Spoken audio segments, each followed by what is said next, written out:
રામ રામ, હું જેની ઠુમર, આપની લોકસભા ઉમેદવાર. આજે વાત કરવા આવી છું અમરેલીના ભવ્ય ભૂતકાળ કે જેમણે કેવા નેતાઓ આપ્યા. ડૉક્ટર જીવરાજ મહેતા અમરેલી જિલ્લાના જે વતની હતા, એમણે પ્રથમ મુખ્યમંત્રી ગુજરાત રાજ્યના આપ્યા. મોરારજીભાઈ દેસાઈ કે જેમણે સાવરકુંડલામાંથી પોતાનું શિક્ષણ લીધું, અમરેલી જિલ્લામાંથી લીધું.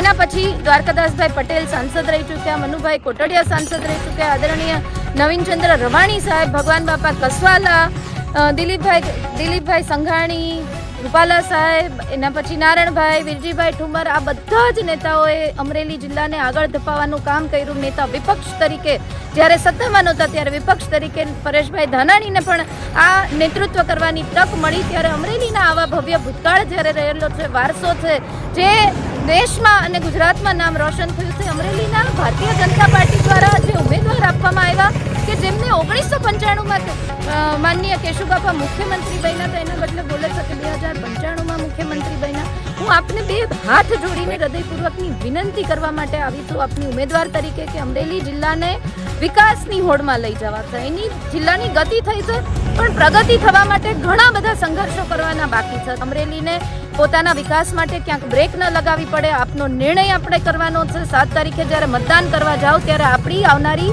ભવિષ્યની પેઢીને ધ્યાનમાં રાખીને, જિલ્લાના વિકાસને ધ્યાનમાં રાખીને, જે 3 ધોરણ સુધી ભણેલા છે ભારતીય જનતા પાર્ટીના ઉમેદવાર, એને મત ન આપીને આપને વિનંતી કરવા આવી છું કે ભવિષ્ય માટે મતદાન કરજો.